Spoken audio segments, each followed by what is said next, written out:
সম্প্রতি আবারও কবরের শিরোনামে ঢাকাই সিনেমার চিত্রনায়িকা পরীমণি। তার গ্রেপ্তারি পরোয়ানা জারির পর তার জামিনদার হয়েছেন তরুণ প্রজন্মের গায়ক শেখ সাদী।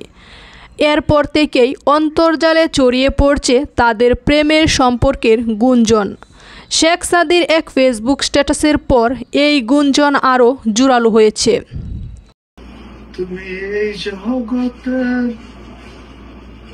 সেই ঘটনার পর থেকে পরীমণির সঙ্গে নিয়মিতই দেখা যেত তাকে, যার ফলে প্রশ্ন উঠতে থাকে পরীমণির সঙ্গে তার কী সম্পর্ক। একসময় তাদের নিয়ে উঠে প্রেমের গুঞ্জন।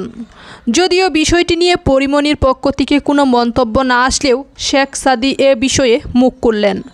তিনি জানিয়েছেন পরীর সঙ্গে তার কোনো প্রেমের সম্পর্ক নেই, তবে পারিবারিকভাবে একটি সম্পর্ক রয়েছে। এরই মধ্যে শেখ সাদীর একটি পোস্ট যেন সেই আলোচনাকে আরও উস্কে দিয়েছে। 9 ফেব্রুয়ারি রবিবার রাতে শেখ সাদীর ভেরিফাইড ফেসবুক পেজ থেকে একটি পোস্ট করা হয়। তিনি লিখেছেন, অন্য কোনো মেয়েকে এখন আর আমার ভালো লাগে না, পরী আমার। সাদীর এমন ফেসবুক পোস্টে ঢালিউড চিত্রনায়িকা পরীমণিও মন্তব্য করেন।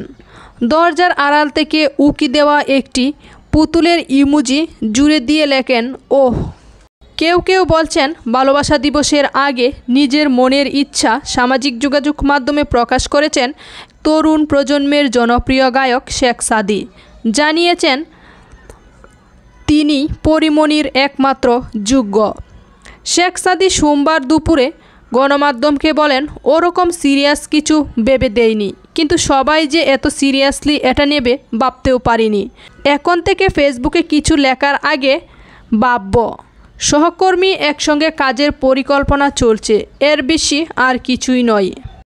গ্রেপ্তারি পরোয়ানা জারি হওয়ার পর গত 27শে জানুয়ারি আদালতে আত্মসমর্পণ করেন জামিন পান ঢালিউড চিত্রনায়িকা পরীমণি। এদিন এই নায়িকার জামিনদার হন গায়ক শেখ সাদী।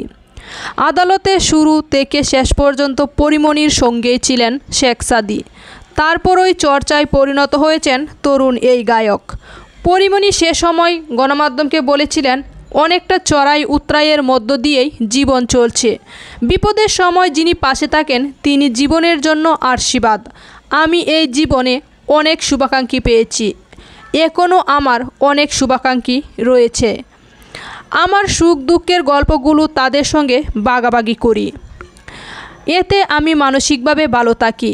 আর শেখ সাদী বলেছিলেন, আমিও ইন্ডাস্ট্রিতে কাজ করেছি অনেক দিন হলো। পরীমণির অনেক ইতিবাচক গুণ রয়েছে, বিপদে আপদে মানুষের পাশে থাকেন। আমি তার মঙ্গল কামনা করি সব সময়।